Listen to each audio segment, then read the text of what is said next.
Hi, it's Steve Lukather from Toto. And I'm Greg Phillinganes, and you are rocking the airwaves with Andre Graziati and Backbeat on Freeze Radio Frühstücksstadt. All music is the same. It's just a new set of lyrics and a new backbeat. Journey to come see us. Well, it was... and by the way, those are dear friends of mine. I love them. I think they're one of the best. The manager, Johnny says hi. I think that's his name, John Tooney. Oh, yeah, I love this guy. He says hi. Say hi to Toto for me. Well, you know what? I gotta say, I love those guys. Yeah. Neil Sean's son and my son are good friends. Uh-huh. And we've all worked together for years. I worked on Jonathan Cain's first solo album in '77. Uh-huh. And I love them. They're a fantastic band.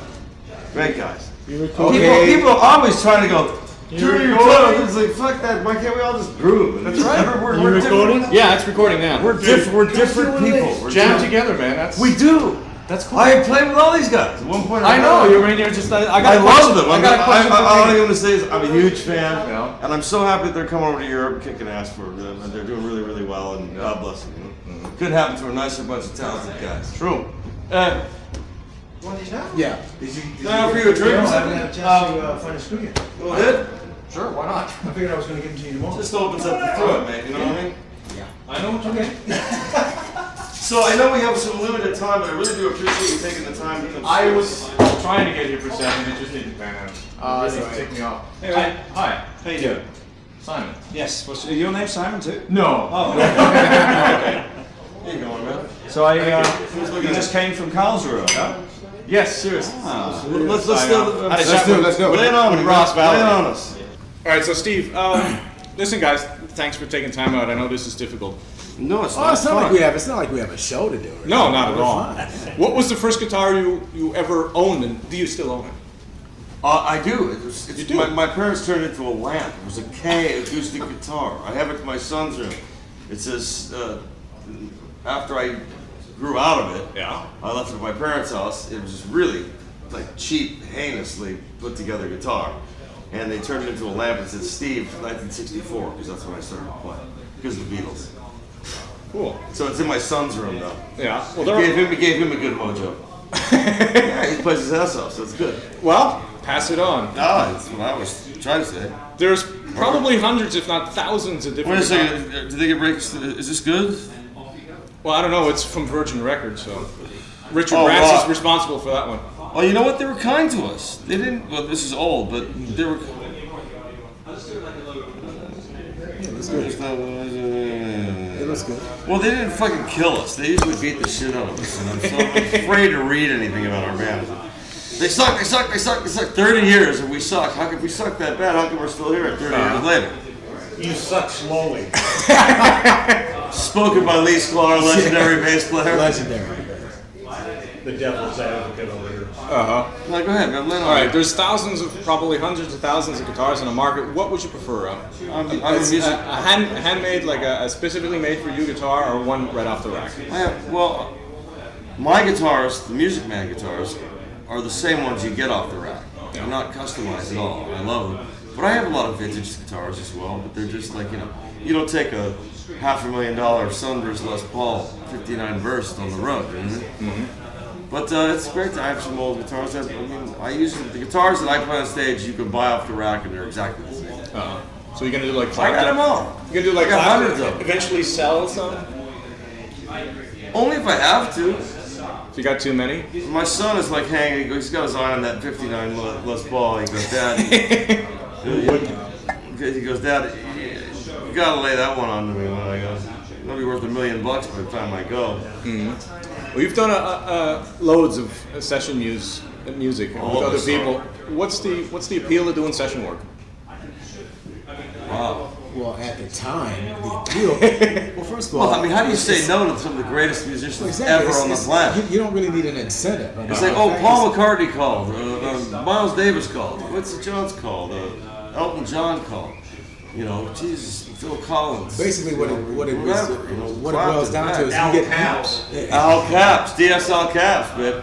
you get what happens I is love you the get way paid to develop a craft, and it was at the time we were doing it a fantastic process. I mean, it was literally a golden age.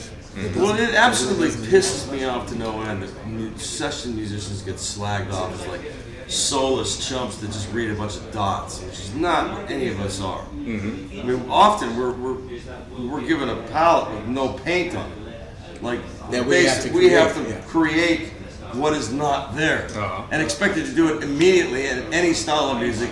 Have your sound together, have your time together, have your groove together, and be versatile enough to interpret somebody else's music that you've never even met before. A classic case in point, the Motown rhythm section.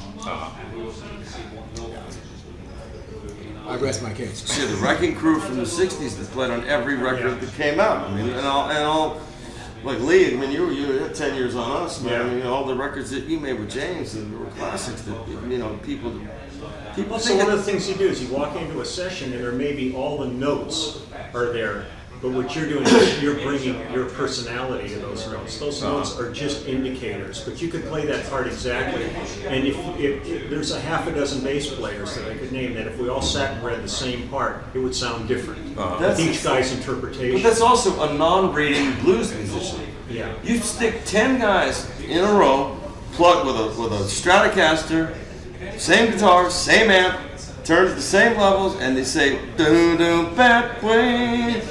And you're going to hear 10 completely different ways to play the exact same note. Everybody has their own imprint. So that's what as far as You're basically breathing life into the music. And what's really interesting is all of us have been called upon to play so many different styles. Yeah. Some guys are just rock guys. Like for some reason, people misinterpret the fact that we like jazz and we incorporate some of that into our set as opposed to being a straight ahead melodic rock. You got to play this. There's too many solos. There's this or that. It's like you get pigeonholed. Man, it's like I feel like I'm closer to a jazz musician than I am a rock musician. I mean, fine. I mean, I don't believe that there's just 3 chords. There's 3 million chords, man. Well, if you choose to go out there and dig The it. thing is, we're musicians. Well, as Joe, why do we have to be labeled? As Joe Zawinul described this recently, Joe Zawinul. he said that we're jazz musicians who just want to get paid. That's what he said. We're just jazz guys who want to get paid more money, right? Well, doing so much session work, isn't there at some point in time, like you were saying, creating material, isn't there something that some bits and pieces that you will go along the way get introduced into something else? Like the beginning of, was it a track on the record you did with Larry Carlton? Yeah. And the beginning of it sounded a bit like Breakdown Dead Ahead. Sure, why not? I mean, sometimes I do that on purpose to fans, just to make the fans smile. Because the people that really know what I do, they'll know that riff is something I did for Boz 30 years ago. Nothing like plagiarizing yourself. Exactly. It's like when I was on the road and with Karlsruhe, we played the Jeff Beck song, The Pump, but then in the middle of it, we played the opening to Josie, which is a Steely Dan song, in unison together. Place would go fucking berserk. Sure. I mean, why not quote great shit? I mean, there's a sense of humor to music It's not too. that there's anything new either. You know what I mean? Yeah. I mean, there's only. I mean, if you have a long history, people know more about your music than you could possibly imagine. I mean, And this is called entertainment. Yeah. And it goes to both ways. You entertain yourselves Yeah. to keep them entertained. Yeah. Yeah, man, we're having a good time up there. We're very honored to still be able to. And come out speaking here of and do entertainment, it. I'm cool. The automobile is a perfect place to privately tune into music, and for that moment, forget about everything else. What would you say is your favorite classic car? Classic car? Classic car. Oh, you must like cars. Of course I do. At least he transforms them. I mean, my favorite car? Geez, that's hard to say, man. I'm a Porsche guy. I mean, I love Porsche, but I love Mercedes. But I'm not like he's into classic cars, restoring hot rods and stuff. So you should ask him that question. I like them all, boy. It's really Like, I mean, a great piece. I mean, you gotta say that German engineering is pretty strong. Yeah.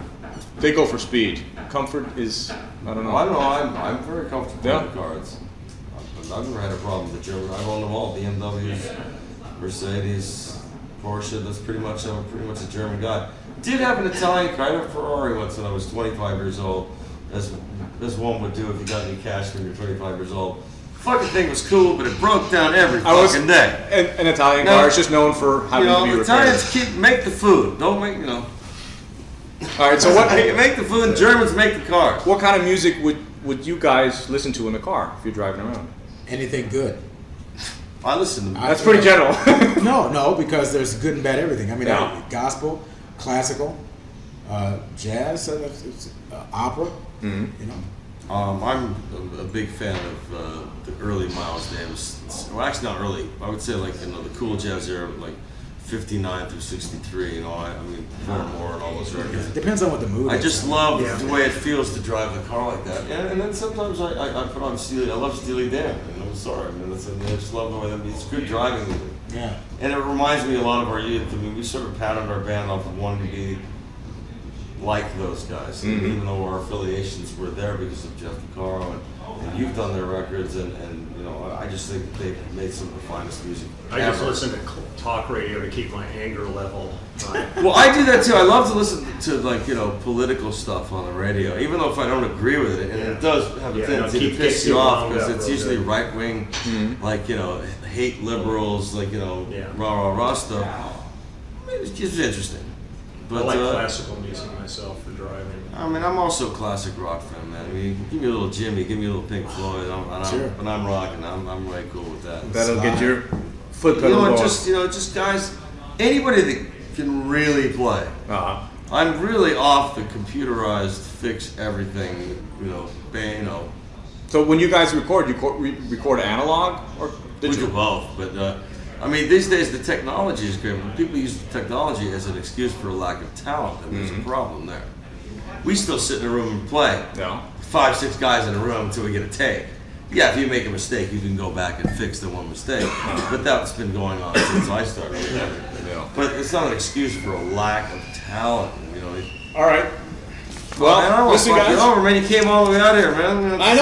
I know, but I'm holding up the. Is there anything that you would like to ask us that you really, aside from the general question, anything you want to ask that? Has changing singers harmed Toto in any way? Well, be that there's so many singers that have sung the songs from the beginning, it confuses people's image of us. Most people think that's the one singer, that's the one guitar player, and everybody stays in their job. In this band, we have whoever writes the song generally wants to sing his own song. Has it hurt us image-wise? Yeah, probably. And as far as identity goes, but in the end, we're still out here doing it. People who know the band understand what it is and come dig, like the diversity. I mean, I like chocolate cake, but I don't eat it every meal. So what's wrong with having a little flavor of different things? True. Anything else? No, that was it. Maybe here we go. Okay, good. Wait, no, I got the interview with Journey here, man. Oh, okay, that's good. That's good. That's good. He's asking him about their gig with Carlton. Yo, Neil, how was the gig with Larry, man? I missed that one, man. Get in there, Bubba. Cheers. Okay. Thanks a lot, man. Okay.